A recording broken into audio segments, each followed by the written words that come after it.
Hello and welcome back to the WIHS Journal, Public Affairs from 104.9. I'm Paul Kretschmer. On today's broadcast, we're picking up a conversation with Jessica Weaver, who has written a book called Confessions of a Money Queen, 10 Money Moves to Claim Your Power and Prosperity.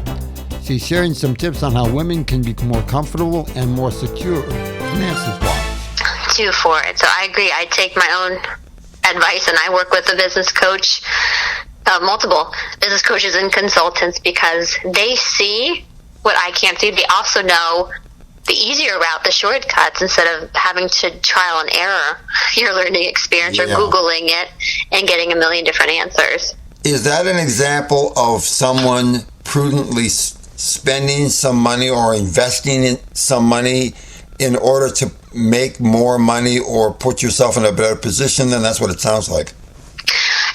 Yes, it's you should be getting a return on your investment, an ROI.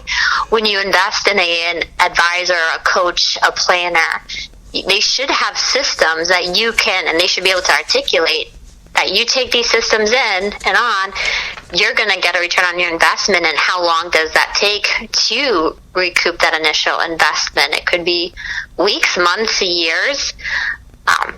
But you should see that and how it's going to affect you. And also, just the peace of mind, having an advocate, a partner, going through it with you and to reroute you if you do fall off, or if you get laid off, you get divorced, something happens along the plan, you have somebody to help you work it through as well. Could you describe to me what your Strong Retirement Club is about?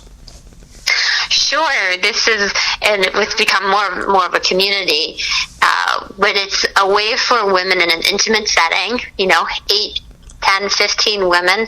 We meet up on a regular basis, virtually and in person, and we talk about all things from your lifestyle and retirement, the money, how do you fund your lifestyle, healthcare, long-term care. So what is the cost of that as you're aging? What's the logistics of it if you need to go into a nursing home or your parents are going into a nursing home? Who arranges all of that? The visits, the funding of it. And then lastly, the estate piece, your legacy as well. Everything from the legal documents like your wills, power of attorneys, trusts, living wills, down to we're doing this money manifesto, and how can you articulate to your loved ones what this money represents to you and how they can do right by your honor with this money, even if you're no longer here as well. Even now we're publishing other women's books and stories too. So women who have this big mission, very heart-centered mission that they want to continue or to build on even while they're living, we're now publishing their books, which is a really fun project for us. How often do you run into people who are perhaps nodding their head in agreement with what you have to say, but are reluctant to take action themselves because they know it's leading somewhere, like older time in life, and ultimately when life ends, and they're uncomfortable dealing with that, because if they do, then they're confirming that we don't live forever. Yes, it's almost like a self-fulfilling prophecy, especially in regards to the estate. So many people don't want to talk about it because they think if I talk about it, it's going to happen. Well, no matter what, it's going to happen.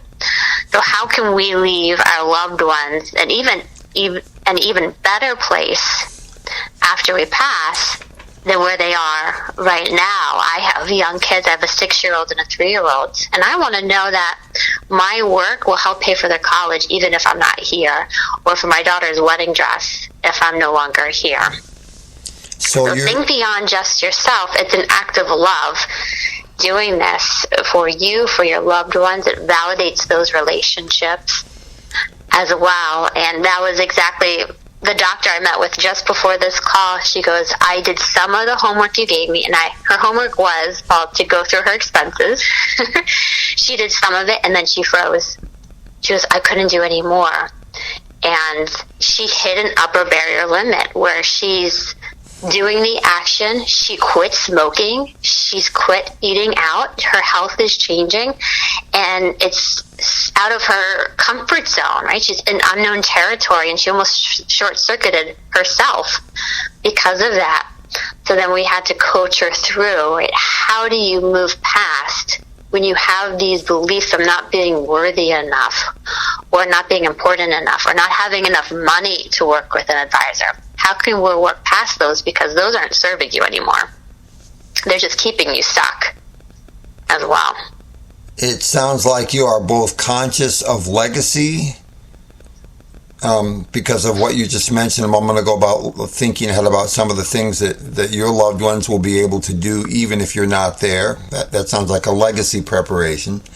And it also sounds like a person needs to be reasonably thoughtful about who they are going to have as part of their team, so to speak, as support for what they're doing, rather than people who are more likely to sabotage a person by not being able to be there for them when they need them. Yes, 1,000%.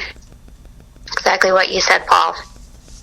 What would you say are the reasonable expenses for some of the aspects that you've talked about? You've talked about going to a life coach, for instance.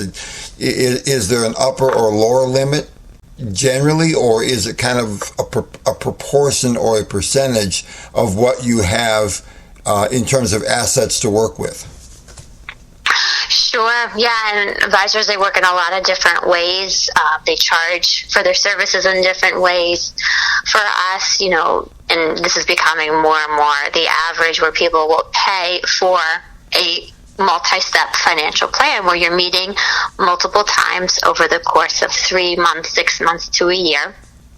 And that removes a lot of conflict of interest, because traditionally, when you work with an advisor, they're going to do this for free, but then they feel the need to push you into a product in order to recoup the money, the time that they spent with you. So in this way, it doesn't matter if you continue to work with me or not. This is a fair exchange, right? I'm giving you a service. I'm giving you a clear path forward, and then you can implement it on your own, or we can implement it together. And then we help our clients manage their assets. We help them. We have a partnership with a legal platform with attorneys in every state. So we work with them to help execute the legal documents for a legacy for their estate, like trust, wills, power of attorneys, and so on. And then there's the funding of it also through things like life insurance, disability insurance, long-term care. So when I look at a legacy, I'm thinking of 3 different pillars, right? We have the legal documents. You have the funding of the legacy. So how are your bills going to get paid? Your children still have money to go to college if you can't work, you're incapacitated, or if you pass away. And then we have your assets. Maybe you have a business, your retirement accounts. But if you can't work, but you're still living, you need disability insurance to help pay for things. If you pass away, then you have life insurance on top of your assets as well. And then the third piece is, what is that plan, that money manifesto? What is your legacy? What's the story behind everything you've built? Why did you build it? Why for your family or maybe your community? I have a lot of clients who don't have children, so they leave it to charities and nonprofits. So why that one? How can we keep that story going? Thank you very much for the generosity of your time today, Jessica Weaver. I appreciated speaking with you. Thank you so much, Paul. Thanks for having me on today. That concludes my conversation with Jessica Weaver of New Jersey, who has written a book about finances. It's entitled Confessions of a Money Queen, 10 Money Moves to Claim Your Power and Prosperity. For further information on what you heard on today or yesterday's broadcast, call us at 860-346-1049, 860-346-1049, or send email to office@wihsradio.org, office@wihsradio.org. The opinions expressed are those of the participants, not necessarily those of the staff or management of the station. I'm Paul Kretschmer on the WIHS Journal, Public Affairs from 104.9 WIHS.